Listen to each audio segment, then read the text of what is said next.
All right, friends, buckle up, get ready. It's about to get serious here at Betting You. One of my favorite shows of the entire year. Bowl season is upon us. We have talked each and every week about college football, the upcoming slate. So you knew we had to break down every single bowl game, and that's what we are here to do.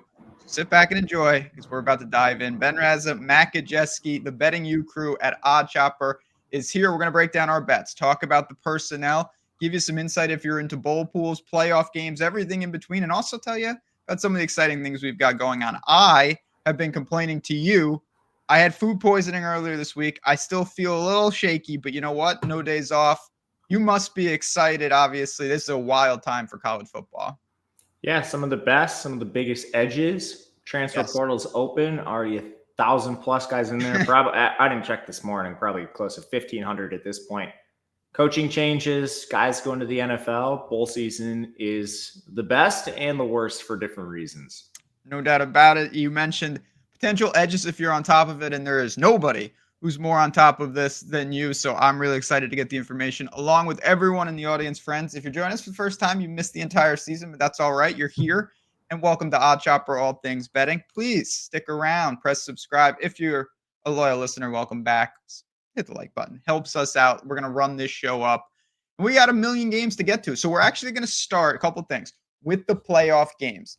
Now, don't worry, we're doing a full breakdown of the playoff futures, best bets, scenarios next week. But let's get into the games that we know, and that's how we're going to begin this show. So I'm going to kick it off right at the beginning with the battle maybe closest to your heart. I don't know. It's the battle for Indiana. We've got Indiana and we've got Notre Dame. What are we doing here? Obviously, these are home games, unlike normal bowl games. 7.5 point spread. No surprises that these teams got in. What do you make of the matchup? Really good matchup, really fun matchup, honestly. Yeah. And could be an awesome spot in the playoff bracket, depending on the Georgia quarterback situation.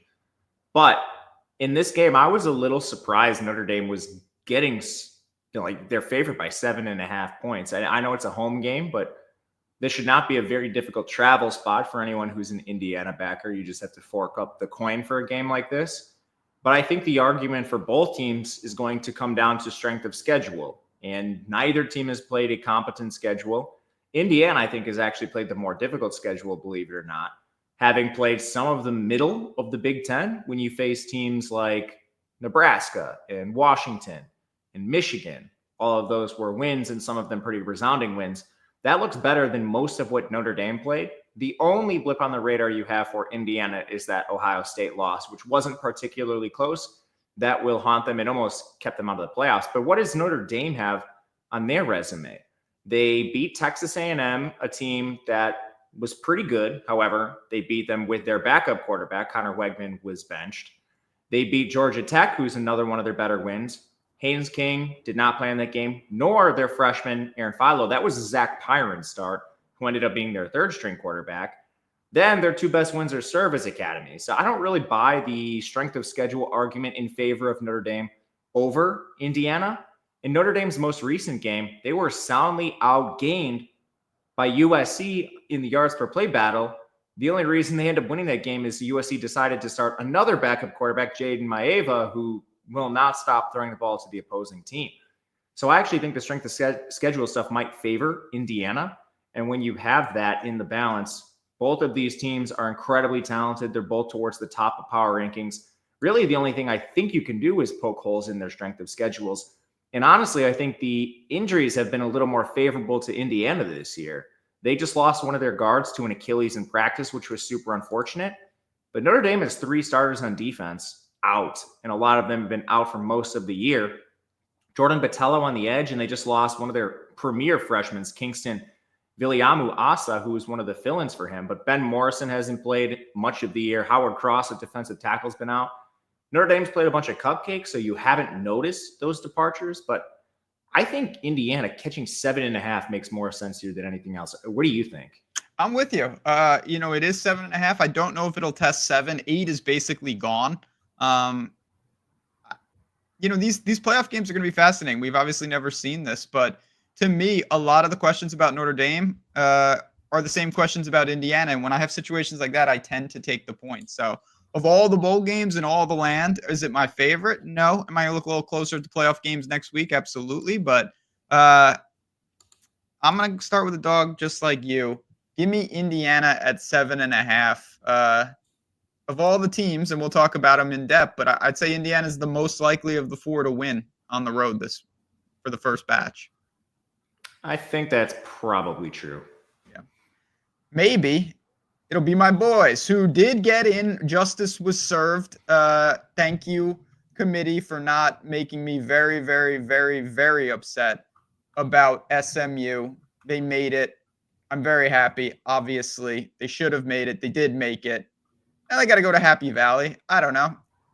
It's going to be tough. There's no doubt about it. I'm going to bring up DraftKings, and we'll see where this is sitting. It's been bouncing around a little bit, but are you happy? We don't need to get into what the committee did, but do you think that SMU is, again, in that Indiana range, 8.5-ish? Does that feel about right to you? I think it's probably right. I think they deserve to be in. They should have beat Clemson. Yes. Really weird game, but yards per play, SMU was at 5.3. Clemson was at 4.5 yards per play, which is horrible. Really, the game ended when that strip sack occurred in the first minute of the game. Gave Clemson incredibly easy score. And even then, like SMU missed a field goal. So SMU missed. They should have won that game. It's very volatile in college football. Like, you can't have stuff like this happen. Margins are super thin, but it is what it is.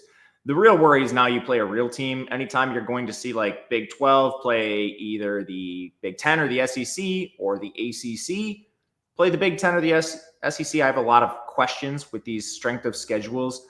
SMU has a lot of pretty good wins, but they also have some blips on the radar. Like BYU, they're not anything close to the top of the Big 10 or the SEC. And SMU is now going to have to play Penn State, who held themselves accountable like very well coming off some losses this season, went up and showed up against Oregon, didn't come away with the win, but very impressed with what they did. They actually outgained Oregon yards per play, 7.0 to 6.2. Their quarterback just has some erratic plays, and that led to some turnovers in the game, which cost them. They also missed a 40-yard field goal. There are some situations where Penn State probably wins that game. So I'm very hesitant to back SMU anytime they're going to be stepping up in competition like this. For strengths and weaknesses, Penn State doesn't have the best offensive line this year. We knew that coming into the season. SMU's pass rush is great against ACC competition, but now you have to step up. For SMU, the couple times we've seen them play better teams, they've gotten there on volume, not necessarily efficiency. I think that was evidenced by their most recent game against Clemson. Penn State's defense certainly doesn't have concerns for us. The only time they've been blasted is against the best of the best, basically just Oregon. I think SMU does move the ball a little bit in the game, but I think Penn State kind of moves it at will with Kotelnicki and Aller playing really well. Penn State, a lot of 40 points, which I don't think should be overlooked. I'm kind of interested in an over because of that. If Penn State just moves the ball at will against SMU and SMU has to play from behind and they have an efficient offense against most teams, the only hesitation is the pace is drastically different for both teams. SMU 19th, Penn State 105th. Does Penn State try to slow it? I don't have the answer to that. The answer is probably, but offensive efficiency is pretty good for these teams. I have questions, especially with SMU's defense. I do as well. I kind of like the over, again, shop at 54 out there. Yeah, I just feel like SMU's probably playing catch up, and of course it's going to be a pace up spot for Penn State. Everybody knows that, but I don't think Penn State is going to, it's not like the regular season where we saw time and time again Penn State simply gear down in the second half. That's obviously not going to happen in a playoff game, and I don't think it's going to be to that extent anyway. I think this spread feels about right. If I had to take a side, I'd probably lay the points, but SMU is kind of my squad. Don't really want to do that. I like the over, my favorite bet in this game. Now, because SMU made it, good for them. Clemson killed Alabama. We know this. And Clemson gets in. How good is Clemson? Well, we're about to find out. And the books are saying that of the four teams that have to hit the road, they have the least chance to get there, over 3-1 on that money line, going down to Austin to take on Texas. 11 points. Is that too many, or is Clemson seriously just overmatched against this Texas defense? Yeah, I think there's a chance Clemson just gets absolutely blasted in this game. They've taken some money, so I'm not going to bet this now. If it tests 10, I will happily take Texas. Okay. The big concern with Texas is Quinn Ewers. That's it. Only concern. I guess Calvin Arch. Banks is injured, their left tackle, but he has a lot of time to heal up before this game. He was questionable coming into their SEC championship, didn't end up playing. Basically, it's like, do you get Quinn Ewers turning the ball over, or does he actually deliver it to his playmakers who can do all the work for him? Defense is awesome. Still comes in number 1 in total defensive efficiency in the country. I'm kind of buying it now. 2 losses to Georgia, but obviously should have won the last one and probably should have won the first one. Texas has stood up against every team they faced defensively. It basically is just Ewers. And I mean, there's a lot of questions with Ewers. It's not just his play on the field this year. It really seems like he's getting run out of Texas this year because Arch is the future. One of them is transferring, or Ewers could go to the NFL. Ewers either goes to the NFL or transfers this year. So, I mean, he does have some very hard decisions to make where you could argue his head's not all the way in this. But still, it's probably his best chance to win a national championship. He is the easiest opponent in the first round. If it tests 10, I'll definitely play this. Otherwise, I'm seriously debating like alt lines and stuff. Clemson is just an absolute disaster. Like, this team got blasted by Georgia in their first game of the year, absolutely blown out against the SEC. They lost the yards per play battle to Louisville. So game was semi-close. They lost. They rightfully should have lost.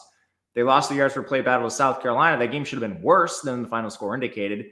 And then a couple games they won, they lost the yard per play battle. They lost it to Pitt, and then they just lost it to SMU. There's a real world where this team should have 5 losses in this game. I'm not buying Clemson at all. I do not think they're alive to win. Maybe you take like a Texas money line if you're doing some weird stuff in bowls, but yeah. I'm considering Texas alts.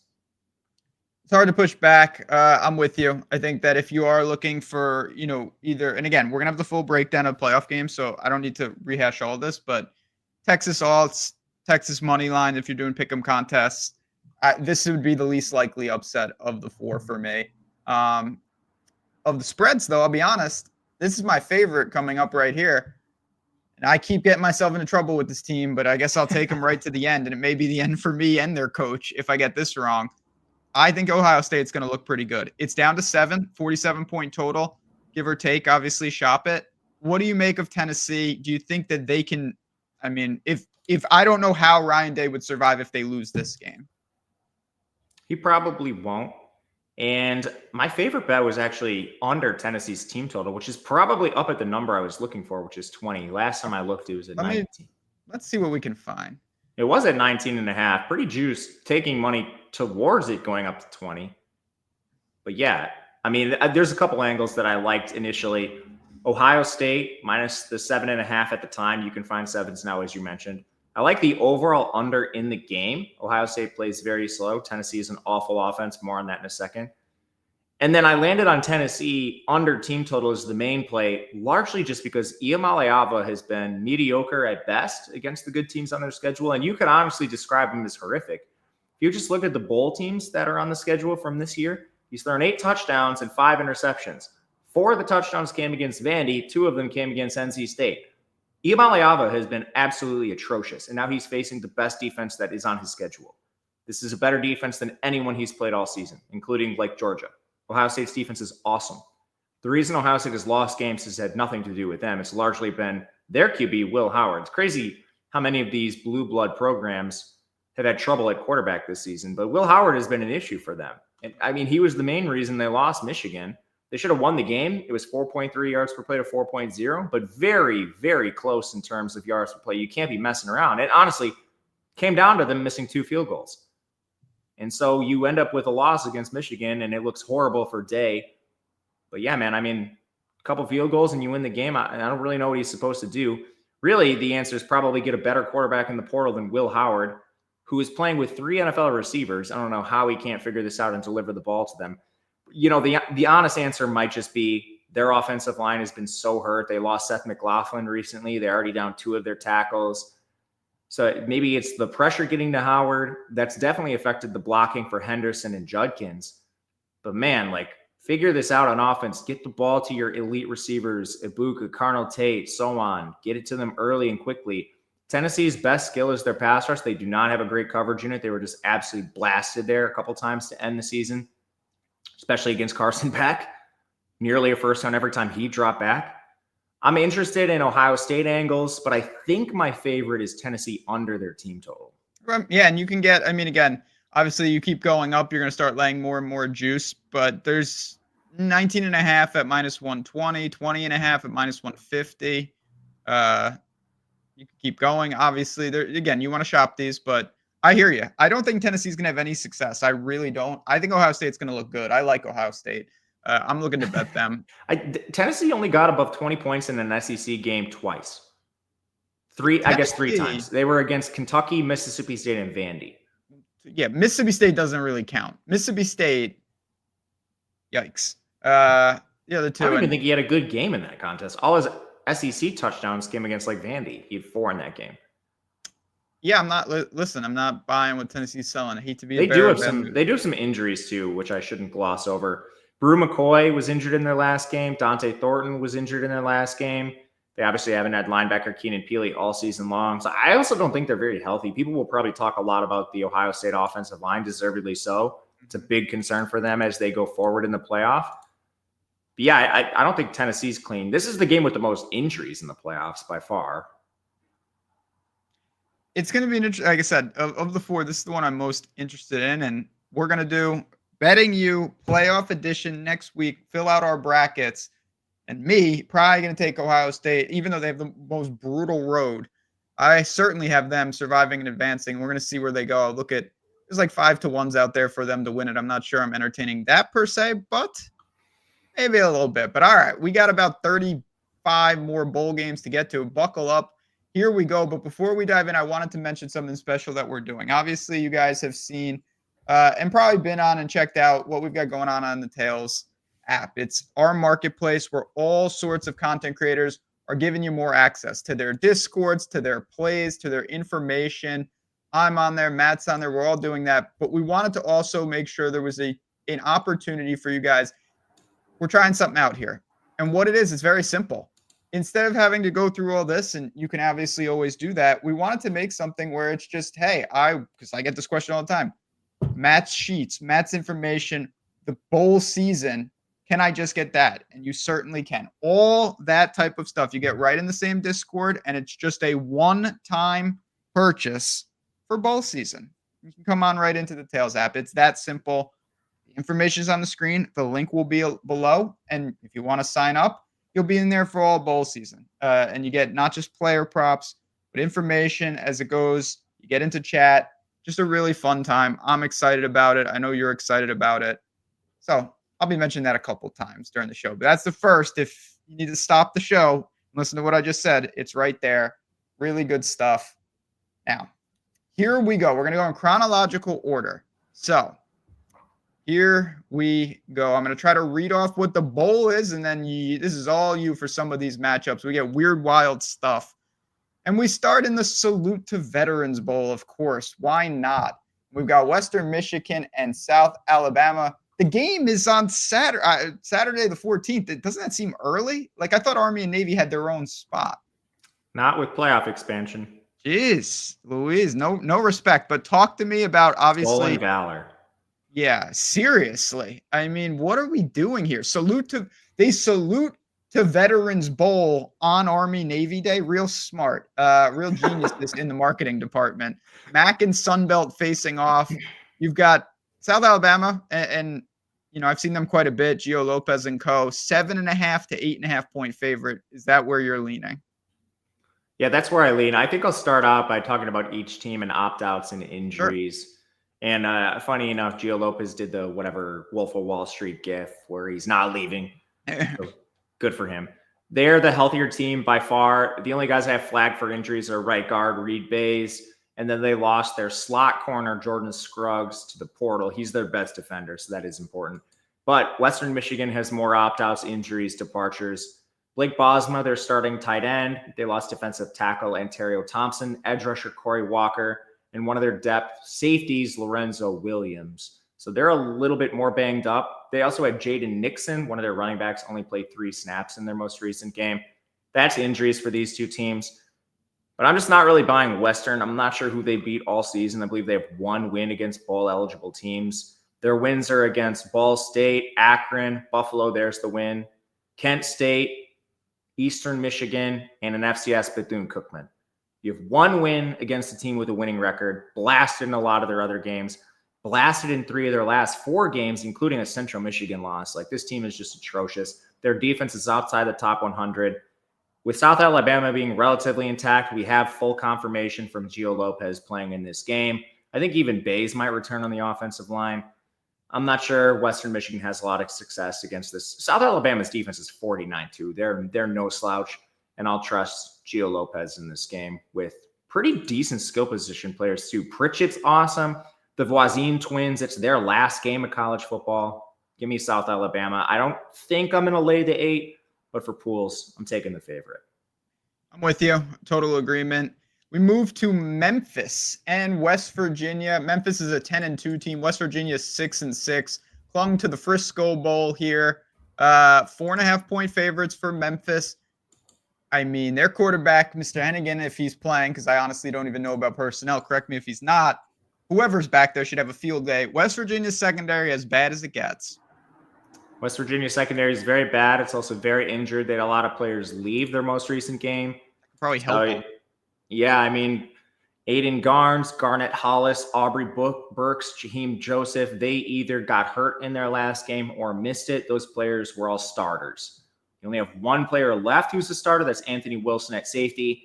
Some of those potential injuries are exacerbated by TJ Crandall hitting the portal, starting linebacker Josiah Trotter hitting the portal, defensive tackle Edward Vestinarin. He's been out for a long time now. They also have 2 receivers who are out for the season in Jaden Bray and Traylon Ray. But this team has a lot of dominoes yet to fall. With West Virginia, they're undergoing the coaching change. They haven't had a lot of opt-outs, especially in offense. Garrett Green looks like he's playing. Both running backs look like they're playing. Receiver was deep anyway, so I don't care about the injuries. No one from their offensive line has opted out. And a couple guys have said they're going to play in the game, which is very interesting. Like Rymack and Malone and Wyatt Meelam, who's probably going to the NFL, they've all said they're going to play in the game. Memphis has 1 marquee win. It's against Tulane, and they should have lost that game. They're also pretty banged up in their secondary. They didn't have Jordan Greer at corner or Darius Coffey in their last game. Haven't really been affected by transfers. Everyone that's left has been some dusty depth player. But, man, I think we're kind of overrating overrating Memphis right now at this point. There's just not that many departures for West Virginia at impactful positions. Like, I don't care if people leave in the secondary. The secondary was horrible, but the offense is intact right now. So with the coaching change, I think the best thing to do is just take this all the way up to kick. You don't know who's going to be on this team because of that coaching change. Transfers could flood in. I don't see any reason to play either side right now. With a high variance game, I'll just say this. I lean to taking the points with West Virginia. I kind of like their team, and there is a lot of uncertainty. Again, depending on how big your bowl pool is, live dogs, you get points for upsets. Those are the type of things, again, hit us in Discord. Happy to take a closer look. Like, the offense is fine right now. No, it's fine. Absolutely. Absolutely. That's why I kind of like it. Give me some points. Why not? James Madison, Western Kentucky, the old Hilltoppers. They are in the Boca Raton Bowl in Boca Raton, Florida, right in the FAU Stadium. Been there myself. 8-4, 8-5, competitive on paper. But when you look at the spread, James Madison, a healthy favorite. We just saw Western Kentucky get absolutely destroyed by Jacksonville State. Do you think James Madison does the same to them? Yeah, Western Kentucky is arguably the team most affected by transfers, but they let their transfers play in the bowl last year. That's right. That is so shady, by the way, that whole where it's – but I digress. A couple teams are letting that happen this year. UConn's doing it. I mean, we'll get to all of them. So I would be a little wary, but I don't truly know. They're also decimated by injuries, so some of it is not that impactful. Like, I'll do injuries first. Their right tackle, Trayvon Taylor, didn't play in their last game. 2 of their defensive tackles, Jaden Loving and Julio Rivera-Harvey, have been hurt. 2 corners, and Anthony Johnson and Nasir Ward. Now we'll get to the actual transfers, Darius Thomas starting linebacker, Hosea Wheeler starting defensive tackle, Deontay McCray starting edge, River Helm starting tight end, Easton Messer, their best receiver, maybe, Musa Berry at receiver, LT Sanders at running back, Caden Veltkamp at QB, TJ Finley is also in the portal. I think they're going to start Turner Helton at quarterback. His coach's kid. James Madison's just way less affected by this. They have one transfer of note, maybe two. They have a rotational defensive tackle in Daryl DeNoble, and then Jesse Ramels, the big one at left tackle. But they have two former starters that became depth pieces because of how well some of their transfers played. So honestly, you have some backups that have starts under their belt. Otherwise, like, this team is fully intact. So, I mean, I think laying the points with James Madison is live. The only hesitation I have is that Western Kentucky let their transfers play last year. I took this way earlier, so I'm just going to sit on it at the number I have. But right now, maybe there's some hesitation because of that weird transfer thing they did last year. I have a 7.5 with James Madison. Anything under 10, in my opinion, is going to keep moving. I think it should. I think it's one of the more lopsided bowls on the entire slate. Cal and UNLV. This is actually a pretty cool matchup. Cal's 6-6. Somehow they played basically like every game very close. UNLV, they had a shot. You know, it's hard to go up to the blue field and stop Genty and co. They were unable to do it. Now they go to the LA Bowl. And yeah, we'll see. I don't know exactly where they're at. Obviously, it's a very competitive spread. Cal's a 1.5 point favorite basically at every book. So you have a very, very competitive matchup between two teams here. Yeah, I already took a Cal -3, and I just misread the situation coming into the bowl game. Thought Cal was going to be mostly intact because, I mean, largely we had Mendoza crying tears, a grown man, tears for winning a game and getting to bowl eligibility, only to transfer once they reach that bowl. Now, maybe he plays in the bowl and he does right by his team after he was a huge, I mean, I'm not even going to say the word on the field. You know what I'm going to say. So I bet this, assuming UNLV, who's going through a coaching change, is going to have more opt-outs, and the most important player in the whole game opts out. I'm done with this game. It's probably UNLV right now. They've surprisingly been able to hold guys on the roster, probably just because, you know, like Mullen's a good coach coming in. He'll have a lot of pull. And he only took the job because it seems like they got their NIL act together after it was not together this year. Oh, no. But I'm still worried about a couple guys. Like Tony Grimes, one of their starting quarters, did go into the portal. He's the only one of consequence. But like Ricky White's probably going to the NFL. I'm not sure if he's going to play in the game. That's a concern for me. That's why I was on Cal to begin with. And Cal is completely healthy at most of their positions. Should be very intact from the transfer portal. They lost Messiah Hunter, but they play 18 receivers anyway. It's just, I'm so upset with Mendoza being so soft. Personally, I hope he goes to Wisconsin. He's their perfect type. Just grab the softest quarterback on the market, win 5 games again. Mendoza can get bent. Yeah. Come to UMass. We're building something special. We need all the help we can get. You don't want Mendoza, dude. Nah, probably not. If you want to lose games, you'll take this huge Come on in then. I mean, this is the most upset I've probably ever been with a player. Just such a coward, fake BS. Like, I hate that stuff. Tell him. I'm done. Okay, that's it. Rant over. Mendoza Rant over. We're going to clip that. That's why people love this show. That's why they pay you the big bucks. And they also do it so we could talk about Sam Houston, the Bearcats, with a weird spelling against Georgia Southern in the New Orleans Bowl in New Orleans. Shocking. 9-3, 8-4. Sam Houston, you know, last year they couldn't buy a win. I was on the wrong end of many of them, and it just shows you how fluky some of these one-possession games are, because this year they were able to get a lot of them done. Now, they're a pretty sizable dog here, 6.5. Do you think they can compete? You would think in theory they'd be excited for a bowl game. Yeah, I don't know if they're going to let their guys play, which would be the huge thing to worry about. They're losing guys left and right to the portal, which makes sense. They also had their head coach leave for Temple. Yep. So I imagine he's probably trying to bring guys with him and whatnot. So yeah, Sam Houston's kind of in a bad spot. I'd watch Hunter Watson. Got to know his status because they already lost Bauer. They lost their top. I think their top 3 running backs are going to be out of this game. Gentry and Ducker in the portal. McKinney's hurt. They lost one of their best receivers in Malik Phillips. He's been out. Their left guard is hurt, Marquedrick Bell. Simeon Evans, who actually like kind of emerged as their best receiver down the stretch of the season. He's in the portal. And then, oh my goodness, this defense is so depleted because of the portal. Richard Outland, Quincy Wright, Denver Warren, Chris Murray, Kendrick DeJour, all in the defensive line. Those guys all played snaps. Trey Fields played a lot of snaps at linebacker, portal. David Fisher, Isaiah Cash, Caleb Weaver in the secondary. Two of those guys, like premier starters, portal. Sincere Jackson at linebacker played limited snaps in their most recent game. Seth Mason got hurt in their last game at defensive tackle. Matthew Arabasala broke his leg in like week 4. Like, who is going to play for this defense? I'm not sure. The only player who hit the portal of consequence for Georgia Southern was safety DeAndre Morris. Everyone else still on the team. Offense has no injuries. On defense, Isaac Walker, at edge, missed their last game, and Chance Gamble played limited snaps at corner, but that's kind of been a trend recently. I don't think Sam Houston's going to be able to really field a roster in this game. And I already had Georgia Southern ahead in power rankings slightly. They're on the weird pass-heavy offense. They're very good on the offensive line, especially pass blocking.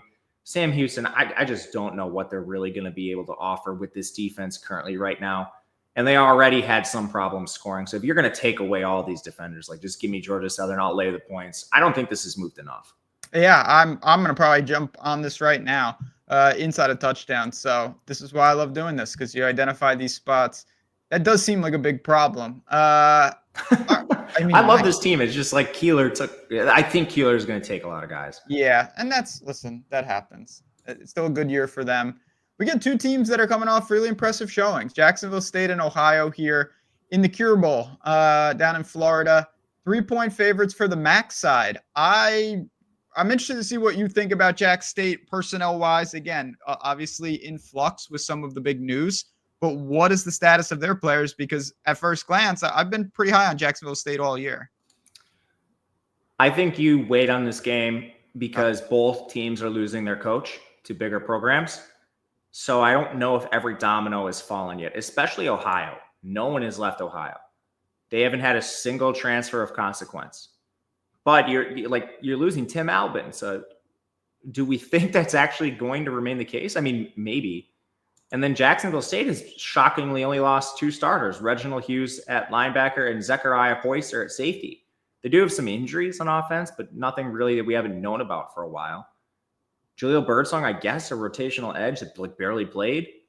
See, I just don't think every domino has fallen for this game. I don't think you can pick a spread right now because, like, if Navarro transferred, like, Jacksonville State might be favored. I don't think Huff leaves. This is his last college game. But, like, I mean, some of the offensive line, I wouldn't be surprised if they left, especially the defense. Same thing with Ohio. Like, I don't think Navarro leaves, but, like, what if some of their offensive line goes or something? If you force me to pick right now, I think I would play Ohio in bowl pools and stuff because you're going to need to have these in before the first one this Saturday. But, man, I don't think you can bet this game until we get some news. Again, just keep an eye on it. That's why I'm going to say it every time this comes up. You want to get into Discord. The links are below. You come on in there. This is the information that we need. You can't predict the future, and there are going to be dominoes that fall. I guarantee it. I just don't know which ones. On that, too, you're going to get a lot of this news, like, right before kickoff. That's what I mean. You need to be – it's not – yes. It's like, oh, he's not dressed. Are we doing Florida Tulane next? Oh, yeah. Okay, so this – I want to – you can do the bowl and stuff. But, like, Tulane has transfers at quarterback, like, everywhere. And Ty Thompson's in the portal, but I think they're going to let him play in the bowl. They're going to let him play in the bowl game, but I think the reason is they just don't have enough QBs in their roster. So it's like, okay, Ty, like, can you please play for us? We don't have someone that can do it. And this happened at LSU a couple of years ago. Remember when I think it was Kirkland had to play QB because they had opt-outs and they had transfers and stuff. Like, I think there's some situations where maybe a guy's in the portal for a team, and then suddenly a guy who's in the portal starting a game, and maybe it's just because they're so thin, and they're like, all right, well, I'm sure you can play. We don't have anyone else. You know what I mean? This is a massive spread, obviously. If you're doing confidence pools, Florida's got to be towards the top. Oh, yeah, I love Florida. They're going to blast this team. Yeah. I mean, is there much else to say? Florida's upwards of – there's one rogue 13.5 at juice, and then everything else is 14. I took a 12. I mean, LSU lost both their quarterbacks, all 3 of their quarterbacks. Thompson is going to play in the game. Yeah, sorry. What did I say? LSU. But yeah, point Yeah. still stands. It's all deadly. Not LSU. Not LSU. Yeah, Tulane's losing every one of their quarterbacks. I wouldn't be surprised if they lose some other skill position players. They're going to have to turn a lot over. With Florida, they're one of the most intact SEC teams, and I think that's because of their youth. Like, Lagway's already getting the bag as a 5-star freshman. You're deep at most of your skill position players. No one on the offensive line is left. Damian George was hurt in their last game, but he didn't leave. And then you have good depth, too. They, like, poached some recruits last year from USC and, like, Zandamela and stuff. And then on defense, they haven't had a single starter leave. And, I mean, I think a lot of that's because they're so young. Yeah, but yeah, I mean, Florida's building something. Yeah, they are. I love Florida. I think Really this team is pretty here. good. And the game is at Raymond James, so even worse. Not that Tulane has to, it's close, but it's in Florida. It's a bad situation. I'll leave it at that. Myrtle Beach Bowl, Coastal Carolina. They're hanging out, messing around. Who do they got? The Roadrunners, I believe. Let me just confirm that's true. That is 6-6 against 6-6. Yikes. A pretty greasy game, no doubt about it. Let me pull this up over here. Some of these games, again, there's news going on and all sorts of stuff. You got an 8.5-point spread. Christmas Eve. Any angle on this one? I think you take UTSA. Coastal is probably the second most portal affected team behind Western Kentucky. Both Vasco and Kim are in the portal. Those are your two top quarterbacks. Yep. I think they probably go Tad Hudson. Simeon Price, one of their starting running backs in the portal. Kendall Carr, starting tight end. Will Whitson, Nawan Barber, Cohen Fuller, Trayvon Swanigan. Those are all defensive linemen. Portal. Emmanuel Johnson's hurt on the edge. Right tackle, Zovan Lindsay's hurt. Linebacker, Clev Lubin, absolute stud. Portal. Other linebackers, Wyatt Gideon, Shane Bruce, hurt, missed their last game. Best corner, Matthew McDoom, portal. Safety, AJ Williams, hurt. UTSA doesn't have that many places of I mean, this team was hurt all year, so they are injured. But what I'm trying to say is, like, they've already dealt with all these injuries. They're going to have 4 of their starting offensive linemen at the end of the season, all 3 of their receivers. They do have a couple injuries on defense, but they didn't lose anyone to the portal. I'm taking UTSA anything under 10. I took something much lower than that. I forget the number. I took a 7.5, but yeah, this is live. 8.5 at reduced juice is out there. That's shocking. So, yeah, I hear you. Coastal already sucked, and now they're down a bunch of players. Yeah, the quarterback situation is just absolutely brutal. Going up to Idaho, Blue Turf, Boise Potato Bowl, Northern Illinois. Obviously, they beat Notre Dame. We know that. Fresno, I have not seen a bunch of this season. They're kind of a mystery team for me. It's a give or take always, but a 3-point spread at most of these books. What say you with this game? I think I have a Northern Illinois minus a 2.5. I think I'm going to keep this. Both teams have a lot of transfer portal and injuries, but I think Fresno State is worse off, and I think they're more impactful. So first of all, Mikey Keene, portal, probably the most important player for them. Malik Sherrod, running back, portal. They lost at receiver Jalen Moss, Raylan Sharp, Tim Greer, and Josiah Freeman. Freeman, the only one being an injury. Top 2 tight ends, Baust, hurt, Beecham, portal. Left guard, Osmar Velez, hurt. Defensive linemen, defensive tackles, Lightfoot and Holmes, portal. Linebacker, Phoenix Jackson, portal. Starting corner, Azilian Hamilton, portal. Starting safety, Julian Neal, portal. A couple other guys injured like Lockridge. For Northern Illinois, you do have Ethan Hampton at quarterback in the portal, along with receiver Trayvon Rudolph, Keyshawn Pipkin, Jalen Johnson. Running back Ontario Brown is hurt. But then on defense, it's just Rasheem Thomas on the edge, Santana Banner at safety, and Amarian Knight at corner. And then you look at where the departures are. Like, Northern Illinois is a power run game. Mainly what Hampton does is function as a fancy game manager in that. Behind Ontario Brown at running back, you have Iowa transfer Gavin Williams. The entire offensive line is intact, and it's the best unit on Northern Illinois. Fresno State was already 94th in run defense before 2 of their defensive tackles left. Now, with really no hope behind Mikey Keene to fill in for the gaps, I'm interested in Northern Illinois here. Just hope they don't lose. The only worry I have is this line is good, and I wouldn't be surprised if, like a Big Ten team, a bad one, came calling for some of these guys. But and especially like Wisconsin could use them. Every one of these starters is a Wisconsin high school kid. But it hasn't happened yet, and I think there is some wiggle room because it's like 5 guys. They're not all going to leave. Let's go to Hawaii. South Florida, San Jose State, not the worst destination. 4-point spread. San Jose State is an interesting team. They were an interesting team to close the season. USF, I don't know what to make of them, honestly. It's a healthy total, 62, a 4-point spread. What's the status of these players in terms of personnel? I think they're pretty intact, both of them. Okay. And I think some people are probably overrating like Nick Nash and stuff, like his chances of opting out. Like this guy didn't win the Blitnikoff. I mean, he shouldn't have. 1/4 of his receiving yards came against an FCS team.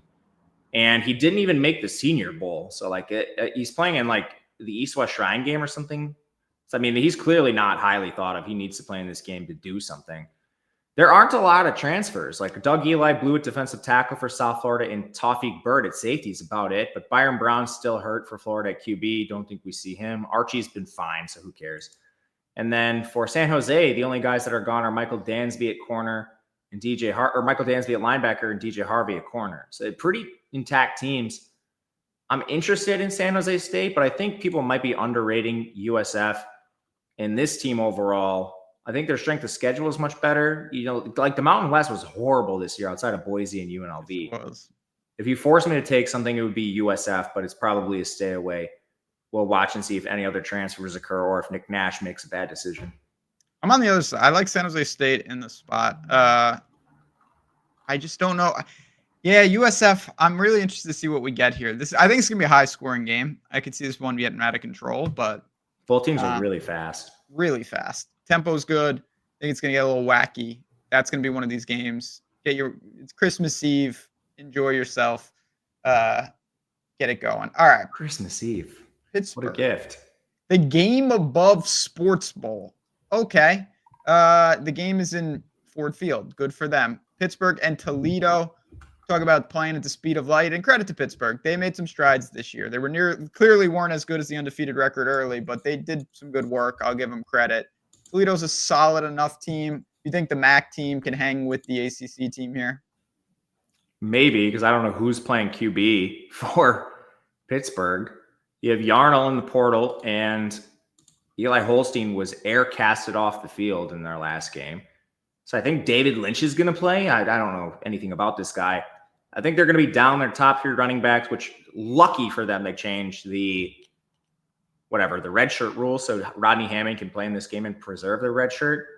2 of your tackles are hurt. Enos, Branson Taylor, Terrence Moore is in the portal. Defense is fine. So that's probably their biggest feather in the cap. They haven't lost anybody that actually played real snaps for their defense. And I don't really buy Toledo's offense anyway. They're fully healthy for the most part. Only Larry Stevens is in the portal. But yeah, I mean, just MAC against ACC.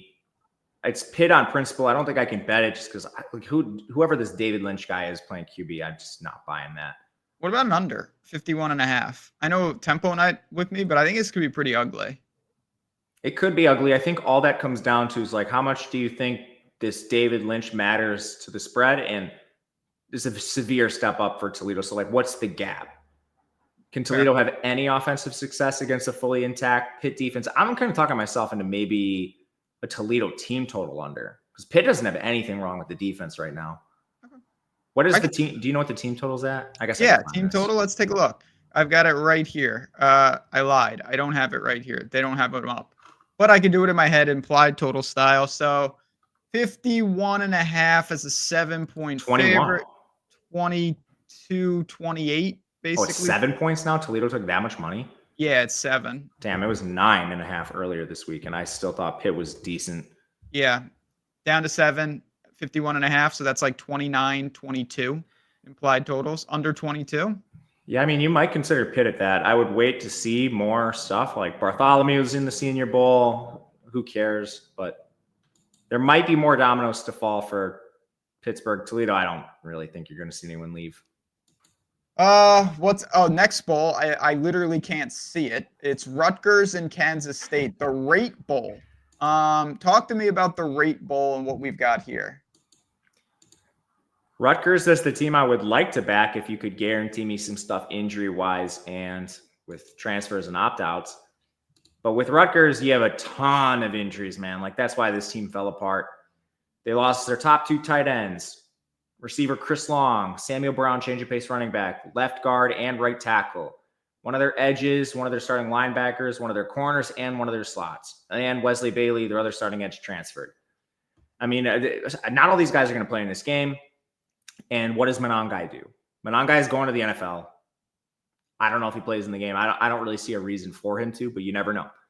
And then for Kansas State, this team should be relatively intact. Their right tackle, Carver Willis, hit the portal, but that's about it.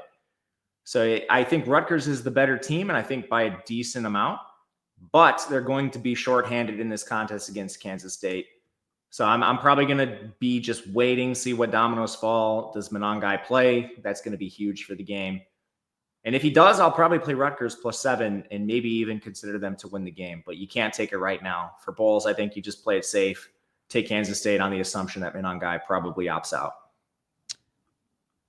This is a fun matchup. I know no one in their right mind would care about the 68 Ventures Bowl in Alabama, but Bowling Green and Arkansas State are two teams that can get after it a little bit, have some fun in this game. 7-point favorites for the MAC side, 50.5-point total. Arkansas State's been a team that I've backed a lot this year. Any major news we need to know about?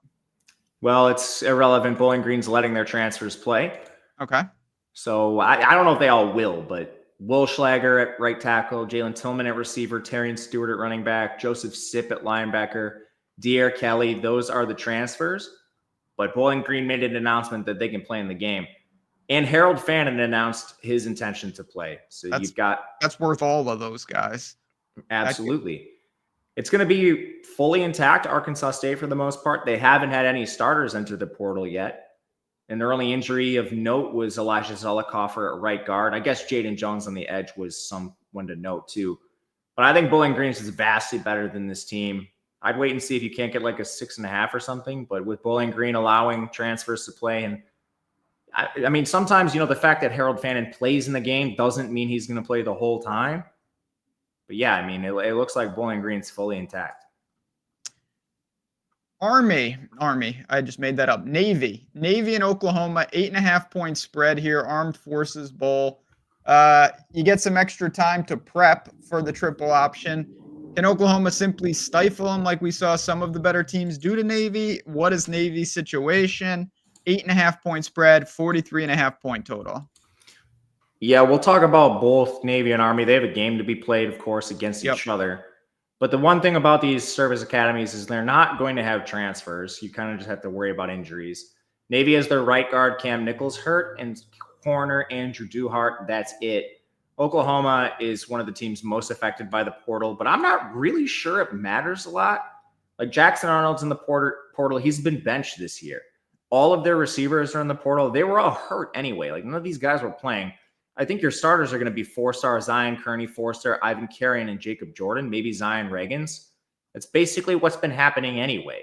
Bauer Sharp is a loss, but their 5 starting offensive linemen from the final game of the season are all intact. None of them left. None of them are hurt. There are previous starters hurt, but I mean, I think this offensive line is going to be pretty decent. On defense, only one guy hit the portal, Connie Walker. He's been hurt all year. There are depth pieces gone, but every starter's live for Oklahoma right now. Their offense, at least the starting unit that finished the season, is all fine. I mean, I'm going to play Oklahoma as this game gets closer if no one else leaves. The big if. But man, like Oklahoma's an SEC team. This team just beat Alabama. And the guys that played in the game are playing in this game. The transfers were all hurt. So I'm not really worried about that. We'll see how this shakes out. But I think just SEC team against this Navy triple option offense. The only thing you really have to worry about is motivation. Like Oklahoma is definitely more interested in recruiting right now because their receiver room is horrible. Like they need to get some guys. But yeah, I mean, talent might just win out here. I think talent does win out. One of my favorites on the entire bowl schedule. Georgia Tech and Vanderbilt. This is a cool game as well. Birmingham Bowl. Georgia Tech, I mean, they battled. Haynes King battled every week. They obviously gave Georgia all they could handle. 2.5-point spread here. Then Vanderbilt, who fought all year as well, pulled some shocking upsets, cost Alabama, them and Oklahoma a spot. So what do you make of two teams that you would think would be motivated?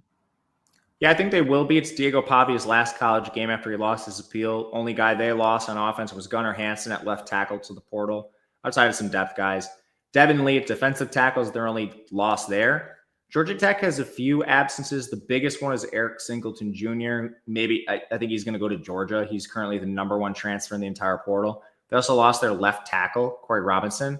They had a bunch of injuries on defense. Kyle Efford at linebacker, Warren Burrell at corner, Zachary Tobit corner, Rodney Shelley at slot. But the biggest thing here is they're getting back Aaron Philo, who's not going to burn his red shirt anymore. So, I mean, it's two relatively intact teams. Georgia Tech just played Georgia extremely close. I am still somewhat interested in Vanderbilt running their tricky offense with everyone playing except for their left tackle. But they have two former starters waiting in the wings that could come in and fill that spot. This is a tough game. I'd watch for opt-outs and transfers, but I'm somewhat interested in like the Diego Pavia angle after he lost his appeal. Yeah, I'm with you. This is just a very solid, even game, in my opinion. I kind of lean Vanderbilt, but I want to see some news. And this is not for quite a while, so keep an eye on it. Again, I'm just going to keep saying it. Discord, I'll give, for people that maybe are bouncing around, if you didn't see what I was saying before, you come right in here, and we've got the Tails packages. You can get all this information. You click right in here, and look at that. College football bowl season. One-time purchase right there. Boom. You are in, and you are talking about all sorts of information. Great time to do it because we're going to get breaking news. You want to be the first to react to it. It's that important. It can make you money. Maybe Texas Tech and Arkansas can make us money in the Liberty Bowl from Memphis, Tennessee. 3-point spread. Red Raiders are favorite. What say you about this game? I understand why Texas Tech has taken money. It's because of the Arkansas transfers. I guess just to get in on that. Holy smokes. Yeah, I know. I saw that. Satina at receiver, Haas at tight end, 2 backup tight ends, 3 backup receivers, backup quarterback Malachi Singleton, 4 offensive linemen, 2 starters, 2 crucial depth pieces. Landon Jackson at edge is going to the NFL. Opposite edge, Nico Davillier, or however you say that, portal. Couple linebackers in the portal, 2 starting defensive backs portal, 2 others hurt. Like it's a availability thing for Arkansas. They do actually have like decent depth, so I don't think this team is stone dead. And the reason I didn't play Texas Tech even ahead of this information is I just don't think every shoe is dropped with Texas Tech. They're severely injured on the defensive line. Their transfers, Micah Hudson at receiver, their 5-star, and Ty Buchanan at left tackle. I don't think that's going to be it. This team lost their OC. He's now the head coach at FAU. Taj Brooks, he is semi-live to break some records for this team, but I don't really think they're meaningful records. And he kind of needs a lot for this to actually go right for him. So I don't really think Taj Brooks plays. And then I don't think every shoe is dropped with Texas Tech. I think you might get buyback on Arkansas at some point, depending on who Kitley tries to bring with him as the departing OC. There's a lot of good skill position players that might leave. So this will stay away from me right now. I don't think you can bet this till you get more information on the Texas Tech stuff. Syracuse and Washington State in the old Snapdragon Stadium out west. Why not? The Holiday Bowl. I don't know what's going on. Washington State has been a team, we just didn't think of and talk about a lot this year because they weren't in a conference. But how good are they? Are they intact? And then Syracuse, McCord found a home. What's their status and how do you think they'll look? Yeah, I don't think Washington State's very good. They ran really hot to begin the year, lost their last 3 games to New Mexico, Oregon State, Wyoming. None of those are bowl teams. Yeesh. Yeah, that's bad. This team is being ravaged in the portal. Washington State is at such a deficit NIL-wise. Rumor has it that they're just trying to pull out all the stops to keep Mateer. And this team was losing both coordinators, one to Oklahoma, and he's trying to bring guys out with him. It seems like there's a lot of rumors of Mateer to Oklahoma, but allegedly Washington State's getting all their resources together to try to offer him an NIL package. They don't have a lot of NIL, so it's going to come at the expense of other guys. And Wayshawn Parker's in the portal at running back. Chris Hudson's in the portal at running back. Some of these guys are going to land at Oklahoma. Tight end Cooper Mathers is hurt. They lost 3 stars on defense already, 2 in the secondary. Good luck playing Syracuse and their pseudo air raid stuff they're going to run. Syracuse is letting guys play in their bowl game. There have already been some players that have announced they're playing, NFL guys potentially. I don't think Kyle McCord would have been drafted high or anything, but he's playing in the bowl game. I think LaQuint Allen plays. all of your main pass catchers, Pena, Meeks, Gadsden, playing in the game. Defense, you're only down one starter. I think Syracuse rolls Washington State. I don't even care about the departures. I probably would have bet them, assuming Washington State was fully healthy. I do not think this team is any good. But yeah, don't be surprised if Mateer leaves either. I do not think Washington State is going to be able to match an SEC team or whoever comes calling for Mateer. Neither do I. Tough shot. I'm with you, Syracuse. And it can only get worse for Washington State. A&M and USC. Good matchup. Las Vegas Bowl, out where the Raiders play. Good for them. 6-6, 8-4. A&M, they were unable to win the biggest games, the biggest times late in the year. But what do you make of two teams? Obviously, you mentioned USC with their quarterback situation. 3.5-point spread here. I'm fully out on Lincoln Riley. I think he should get the axe. He's recruiting terribly. Like, they're overloaded at wide receiver and skill position players. And they have so many of them that they can't keep them all. So some of them are going into the portal. And they're so weak at the offensive line and defensive line. Like, they don't have enough talent at these positions. And those players have been entering the portal as well. They lost their right tackle. I mean, they don't have anyone to replace him. They lost 2 depth tackles and a depth guard. Their offensive line stunk to begin with. Plus Hudson and Deuce Robinson portaled at receiver. Joe Marks is hurt and he's potential NFL opt-out. Their backup Quentin Joyner hit the portal. 2 of their quarterbacks into the portal. Their defense stunk anyway, but I'm worried that we're watching some like NFL stuff. Bear Alexander, of course, is in the portal, but like Jalen Smith, probably their best defender at corner, he's probably going to go to the NFL. Kamari Ramsey at safety is allegedly weighing NFL versus returning. I don't think USC has seen every shoe to drop for their departures. And A&M's lost a lot of players, but I don't really think it's super impactful. Like Connor Wegman portaled, he got benched. Le'Veon Moss got hurt. Daniels has been running as a starter, and they got Ruben Owens back. At wide receiver, Cyrus Allen portaled, but he'd been hurt. You still did Ja'Day Walker, Noah Thomas. On the offensive line, TJ Shanahan hit the portal. Basantis has started games this year. You have the other 4 starters fully healthy. The biggest thing with A&M is that defensive line. Scorton, Turner, Stewart to the NFL. Ton of their depth to the portal. You're going to rely on 2 4-star freshmen, 5-star freshmen, Solomon Williams and Dalen Evans, maybe, to fill this gap. The best thing you can really say is that USC is a terrible offensive line. They haven't been able to run the ball very well. Both their running backs are potentially out. You have no quarterback worth noting. Does it even matter that all these guys are gone? And you were deep at some of these positions. Like Cassius Howell is still there on the edge. Linebacker, super deep. Secondary, not the best, but no one's gone.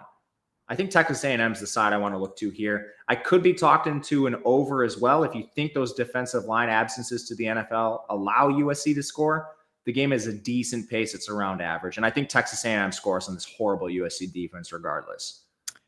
A&M for me as well. Now we go to Fenway Park. Why not? That's ironic in some ways with the fighting Bill Belichick's here against UConn, 3-point spread. You mentioned UConn earlier in the show as kind of an example of some of the stuff we're dealing with.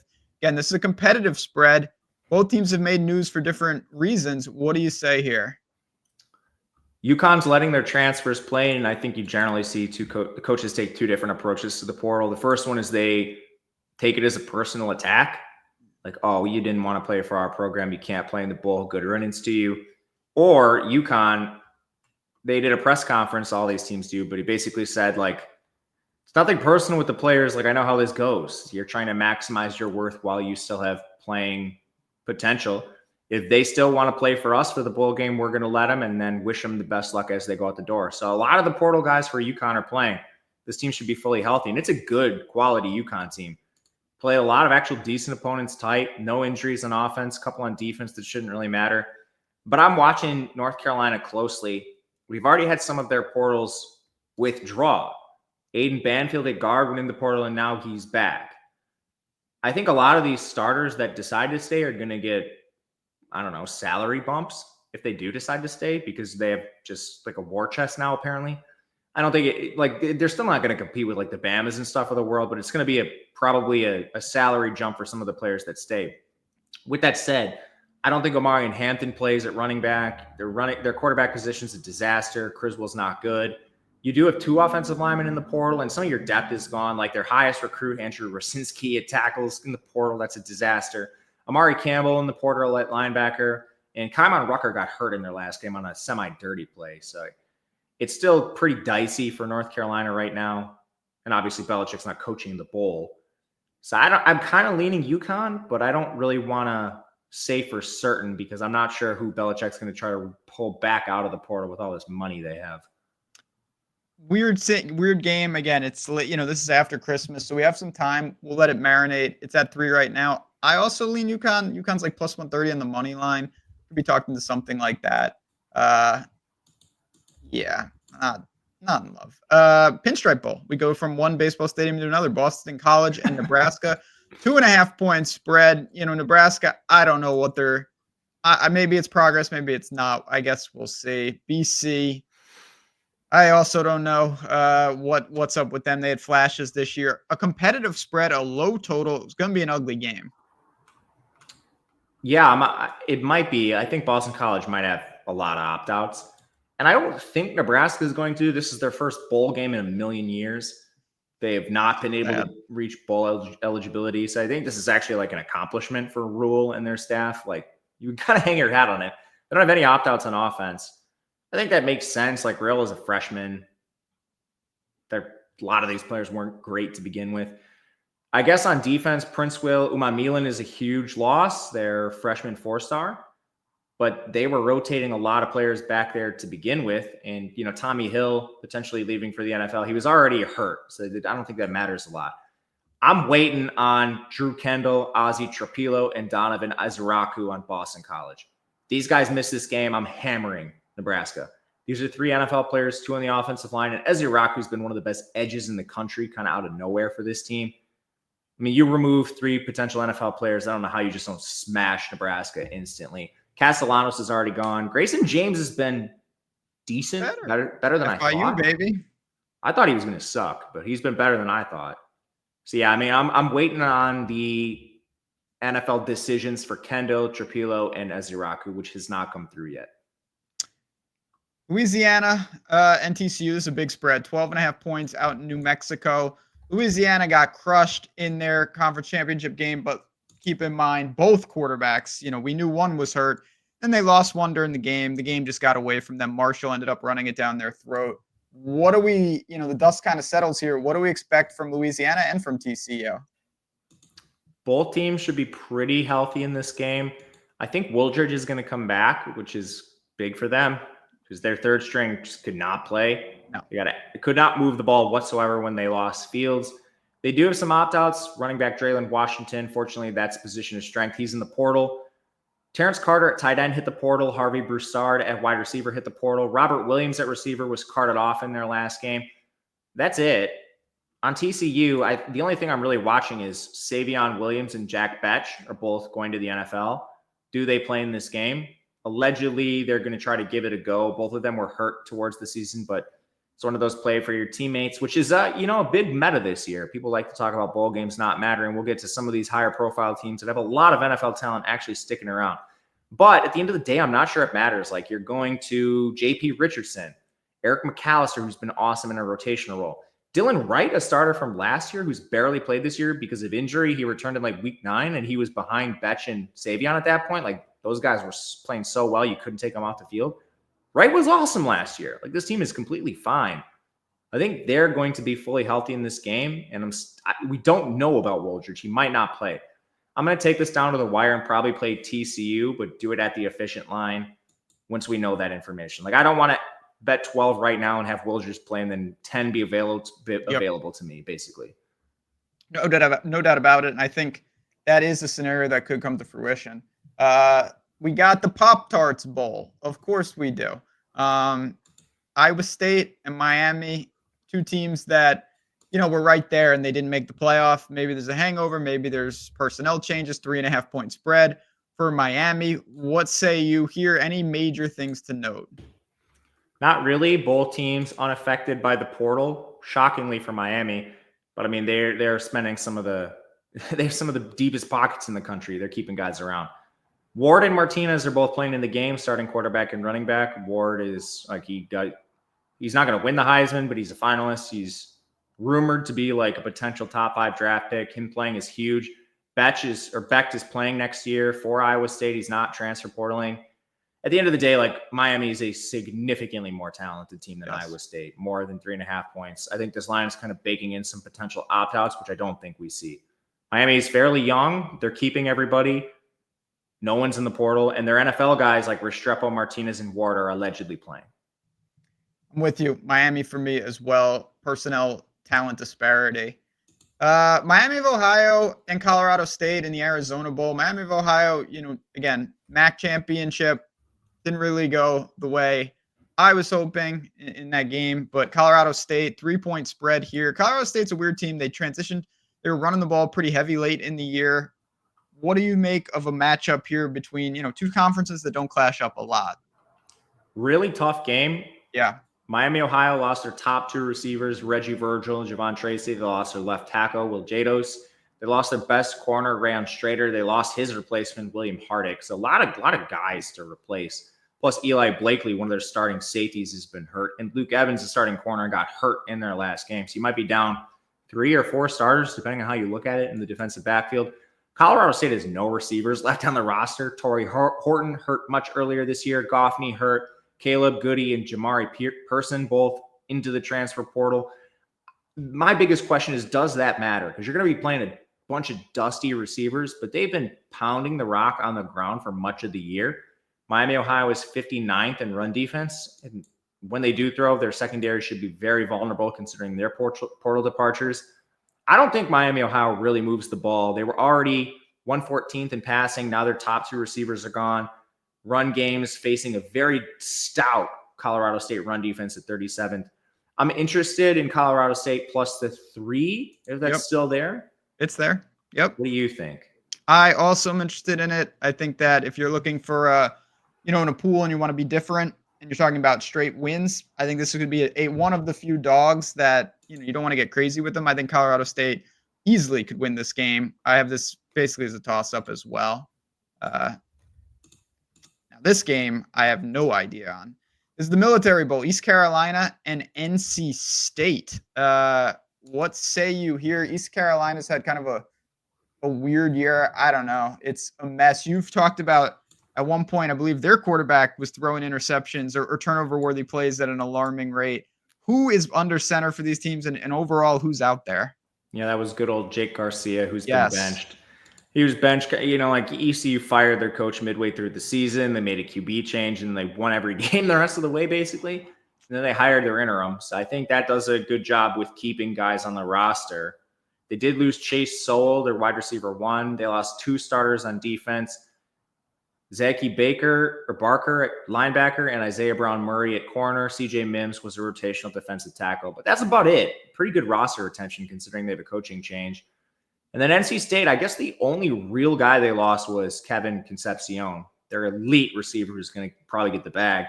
They have some injuries on defense, at linebacker and corner, but we'll see on their status. I think NC State's the more talented team overall, but this is about efficient in my opinion. You could maybe play NC State or pass. I'm kind of waiting on a couple guys for NC State. I think Davin Van, this guy is so good. He's this huge, edge defensive tackle hybrid. It's just backflips in the end zone and stuff. He's going to break the combine, I think. I'm worried about him leaving. There's a few others. I'm waiting on the NC State side. We'll see. Big time matchup here. 2 teams that, they could have been there and they didn't quite get there. And we don't see this a lot in bowl season, but it's because of conference realignment style. BYU and Colorado are playing 2 Big 12 teams. 3-point spread. What is this? The Alamo Bowl? Yeah, Alamo, San Antonio, Texas, Colorado with 3-point favorite. Who's, are the big names playing for Colorado? And what about for BYU? Colorado, they're all playing. I have questions about how long. Yeah, so do I.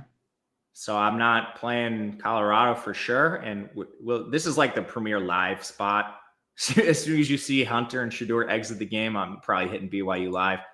BYU doesn't have any stars. They've been able to grease their way to wins. They don't have any opt-outs for players that actually started and played full snaps. Crew Wakely and Harper at safety were rotational. Epps was hurt at receiver. Their right guard and right tackle have both been hurt to end the year. But yeah, I believe that Hunter and Sanders are playing. I just don't know how long. I'll probably play BYU live. It's just impossible to know right now. I think that's a real concern, though. Wow. I'm assuming there's news here, and you're going to tell me right now. Army is 16-point favorite over Marshall. Is Marshall just out of players, or is there something more here in terms of that Army? I mean, credit to them. Hey, West Point, they handled their business against Tulane, but 16 points is a lot of points. Yeah, I lied. It's not Western Kentucky. This is the team most affected by the portal. Okay, They lost their that makes head sense. coach. He took some other job. I forget off the top of my head. Top 3 quarterbacks in the portal. They're either going to start a Morehead State transfer, Colin Parachek. Colin Parachek did start as a true freshman at Morehead. He's not, maybe not horrible. And then they have another true freshman, Ja'Kai Long. He's a dual threat. I don't know who plays. Top 3 receivers, portal. Top running back, portal. Tight end, portal. Offensive line is intact, though. Every one of the 2 deep is there. So maybe they just pound the ball to infinity with a dual threat and their run game. Defense, I think they might have 4 starters that play in this game. Maybe. Depth is a disaster. I'm counting close to 20 transfer portal guys on the defense. Most of them have played snaps. A lot of them started. This defense is atrocious. They're just not going to have enough guys maybe to field a roster. Anyway, Army, they're not portaling. So as long as like Daly doesn't have trench foot again, they should roll. I'm not laying the points. I'm not laying double digits with the Service Academy. But yeah, I mean, I guess honestly, against the spread, it would be Marshall or pass, but I can't do it. No, but for confidence pools, Army's got to be maybe at the top. Yeah, I don't even know. I mean, you're going to see walk-ons starting for Marshall. That is pretty dire against the triple. I mean, I remember what Army did to Houston a couple of years ago now in a bowl game. It was like 70-0. Because if you can't stop them, you simply can't stop them. Missouri and Iowa. Music City Bowl here, competitive game, 3-point spread. Missouri's favorite. I know they lost some opt-outs because of all that work they did to recruit some of these monster names, and then they gave them no snaps, and now they're gone. What is the status of some of their players, and what about with Iowa?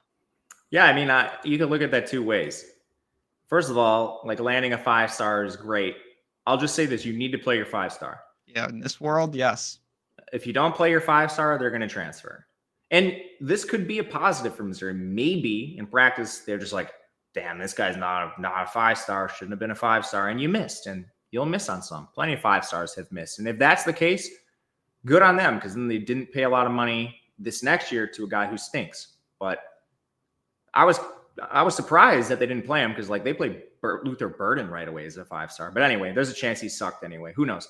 Defense, they're fully intact. They didn't lose anyone who started for them.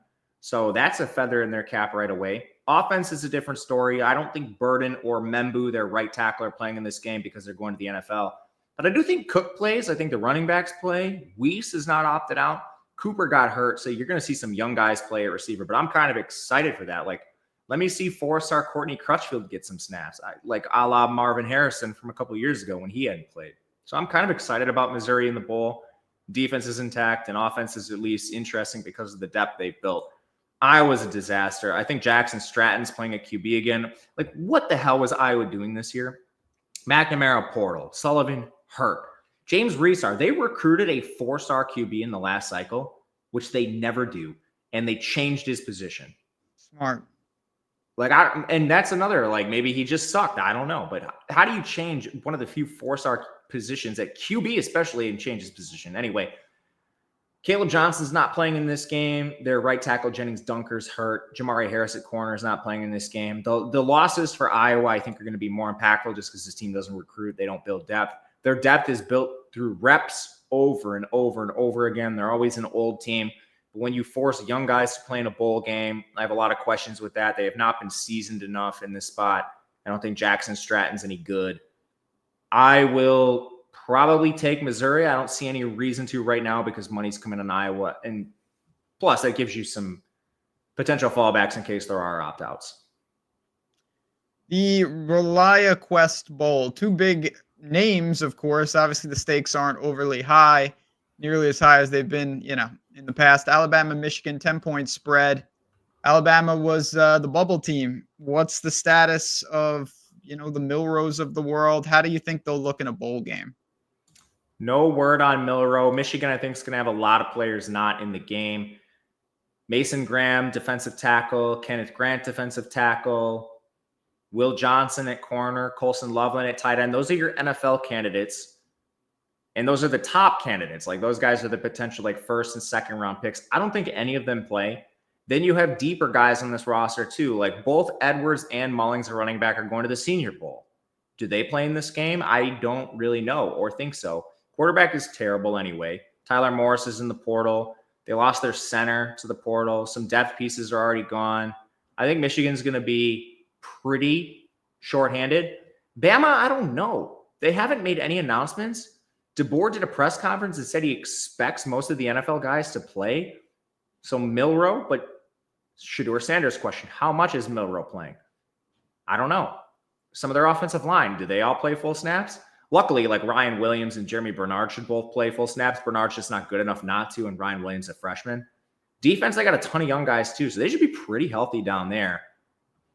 I think it's Bama or pass, just given the roster complexions and the youth that Bama has. Like these guys can't really NFL, it'd be portal or nothing. But I don't really want to bet this yet because what if Milroe decides not to play? Yeah, that's obviously a gigantic unknown right now.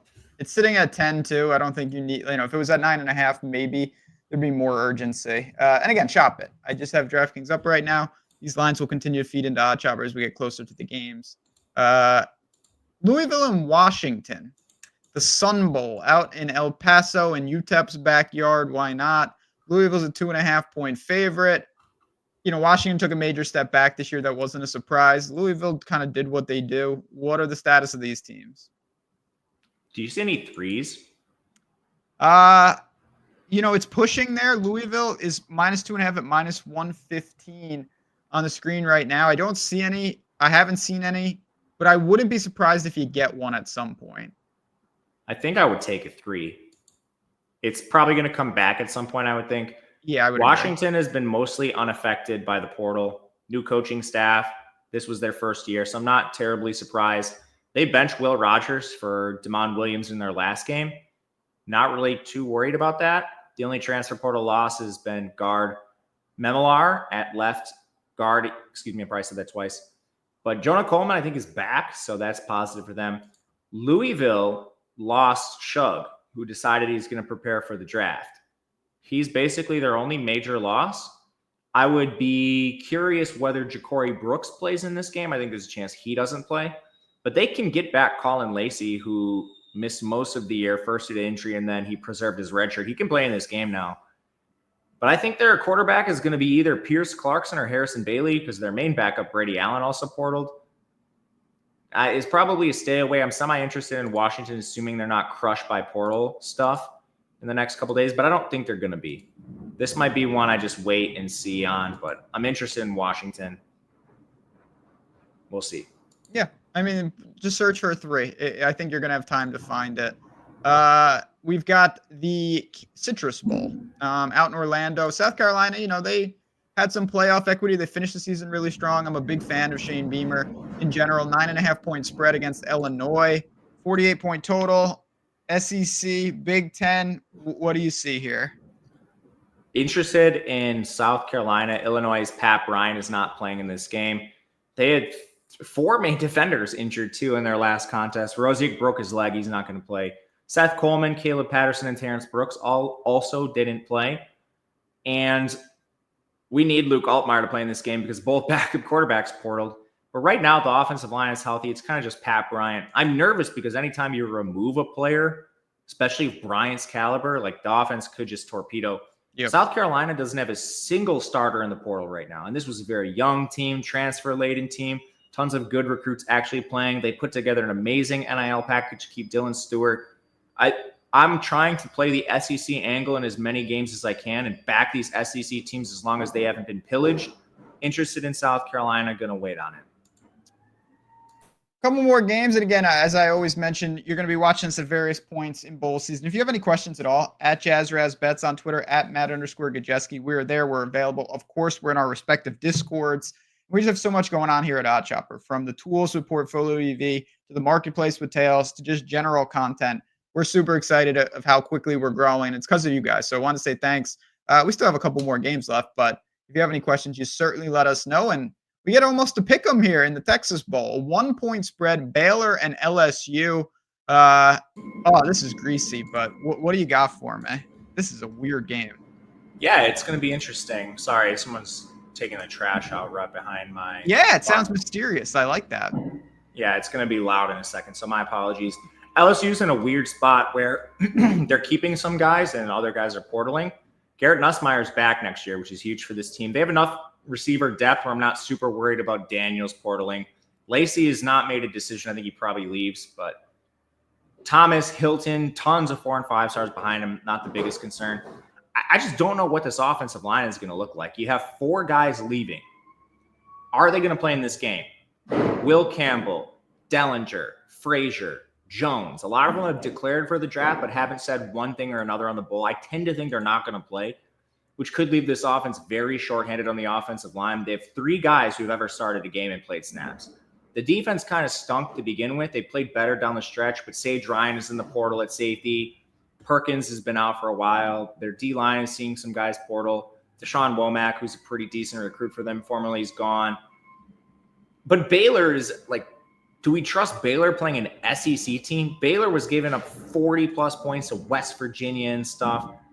They don't have any portal stuff, but this defense is horrible. It's pretty hurt. Can Sawyer Robertson and company keep up against LSU? I'm not sure. So I tend to side with LSU from just picking the game with Nussmeier versus Sawyer Robertson. But I don't feel really good about that, picking it one way or the other. I lean LSU too. I also lean to the over, 59.5. I think that there could be some serious points in this game. Duke and Ole Miss, 14.5-point spread. You mentioned, targeting the SEC, but are you willing to lay that many points in the Gator Bowl? I'm waiting on Ole Miss. I'm not sure we've seen everything with this team. They're one of the most active teams in the portal in the country. And sometimes all that means is they bring a guy in who's not eligible to play in the game, but it pushes somebody out who would have.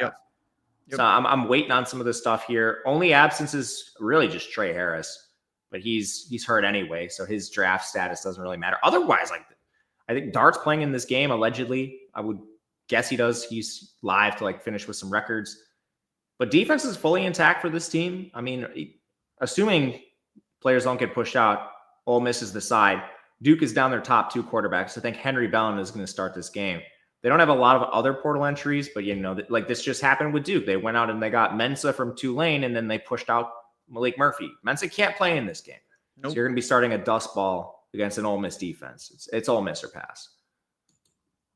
Texas State made a bowl. First responder. I was hoping they could get in the playoff this year. It didn't materialize for them. Certainly didn't materialize for Liberty, who we'll get to. 10-point favorites over North Texas, though. The Mean Green, 68-point total. A lot of points in this one. Yeah, North Texas has been ravaged by the portal. They lost their 2 best players. Chandler Morris probably going back up to a P4 job after TCU didn't work. DT Sheffield, same thing. I believe he was at Washington State and Purdue, one of the 2, I forget. And they've lost a couple pieces on their O-line, a couple depth pieces on defense. North Texas defense was horrible. I think they wrongfully fired their DC. What was he supposed to do? 3 of his starting defensive backs got arrested in the offseason. You're penalizing him for something he didn't do. Anyway, their defense sucked, so it doesn't matter who transfers off of it. Texas State is mostly intact. They lost Mahdi at running back and right tackle Alex Harkey. And a number of defenders are either portal or injured. So defense is at an all-time low for both of these teams. And then you at least have good quarterback play for Texas State. North Texas, I don't really know. A lot of guys are gone for them. Probably Texas State or pass. I'm not backing an over, even though it's the side you would lean to, hypothetically. Yeah, always will ride with my boys one last time here. They'll find it away. You know how it is. Mayo Bowl, Minnesota and Virginia Tech. Minnesota, they seem to always be, in the conversation. They make bowls. Virginia Tech closed nicely. They had quarterback issues. They started Pop Watson or whatever his name was. Beat Virginia. What are we thinking here? Is drones around or what do the Hokies look like? I think it's going to be Pop again at QB. He's really the only guy they have on the roster unless Drones miraculously comes back. Virginia Tech is going to lose a lot of guys to the portal. Their coach has just been wildly underachieving with his talent. I mean, this team returned almost every starter. I thought they were going to be fighting for a playoff team, and then they lost to Vanderbilt to open the year. They lost a lot of games they shouldn't have. This team wildly underachieved, and now they're getting portaled left and right. Right tackle and center are gone. Linebacker Kelly Lawson, corner Mansour Delane, safety Jalen Stroman, safety Mose Phillips. Those aren't the only ones. There's going to be more. A lot of depth pieces are gone for this team. There are some guys going to the NFL like Daquan Felton, Jalen Lane, and Bashal Tootin are, I believe, all three going to the Senior Bowl. Did they play in this game with a third-string quarterback down like the offensive line, at least two starters that have blocked for you all season? I would doubt it. And then for Minnesota, the only guy I have that question with is Ariante Ursery, their left tackle, who's going to probably be a first-rounder. He's an absolute stud. But like Darius Taylor, I'm pretty sure still not eligible for the draft. He's a sophomore. Brosmer stinks. But he's actually surprised me a little bit, so I shouldn't say that. The rest of their offensive line, I don't think is quite good enough. Their defense is fully intact. Their only two injuries are at safety, Aiden Gooseby and Darius Green. But honestly, that was good for them. That forced them to play their best recruit, Coy Parrish, and holy smokes is this guy a stud. Coy Parrish, he might be the best player on their whole team. Guy's electric. He actually was getting some snaps on offense and special teams to finish the year. Anyway, I wanted to take Minnesota minus 4.5, and I literally went out to lunch or something, and it came back, and it was all the way up to 5.5. Yeah. This might push 7, though, if more guys leave Virginia Tech, which they probably should and probably will. It seems that way. It's already taken money at 5.5. I think. All right, I'm playing it right now. I think it's going to trend towards and touch 7, honestly. So if you're looking to really lock stuff in, Minnesota would be. And again, this is why we're doing this. This is why, before we get to the last game, you know what I'm going to say? We've got all this information and be able to converse with us, be able to get into details. And it's not just straight bets, too. The props, all the personnel, really great, valuable stuff. No one better than Matt who does it. So link in the description. Obviously, I have my own package where I'm talking like European soccer, all weird, wild stuff. You don't want to get too dangerous, but it's all there. That's what we do here at Tails. Buffalo and Liberty to close us out, a 1.5-point spread. Liberty wildly underachieved in their own right. They had a garbage schedule and they could not get out of their own way. What is going on with them? And I didn't even know Buffalo made a ball. Buffalo's kind of sneaky. They beat some decent teams in the MAC. But, I mean, normally I'm not looking to back many MAC teams in bowl season. But Liberty has had a disaster on their hands. Salter's in the portal at QB. Left guard's in the portal. Right tackle's in the portal. One of their defensive tackles is in the portal. And the only two portal entries for Buffalo are on special teams. I believe it's a kicker and their long snapper. And I'm not even sure those guys were starters. Buffalo's fully intact. So can they take advantage of a Liberty team who's been wildly disappointing? Efficiency metrics don't love them. They honestly should have lost more games. Some of their yards per play, I went back and dug through this because I kind of did a postmortem on this team. What the hell happened? I don't have the answer. They should have lost more games. They were dead even almost. They were 0.1 yards ahead of Kennesaw State. Yeah, just a mess of a team. I'm interested in Buffalo. I missed it too. That's what I had listed. 1.5 is out there right now. 1.5. That's borderline. This is a very, very greasy game. Many of them are, friends, but you know what? We just went through all of them, and I know, but listen, the reality of the situation with bowl season, there's going to be a lot of dominoes to fall. So what we wanted to do here is give you the broad strokes about who's in, who is out, and where we're leaning. And then as we get closer to game time, we're going to lock in a lot of these positions and hopefully capture a lot of value, because with so many guys in the portal, it is that crucial. Good work, sir. Any final thoughts for the people? Thank you for sticking with us all season. Yeah. Hopefully you stick around for the playoff breakdown, and I'm sure we'll do some future episodes as those matchups get decided. And we always do a lot of stuff in the offseason too, so stick around. This channel is always full of betting content. If college sports are your thing, me and Ben will always be here. But more than anything else, thank you for joining us on the ride.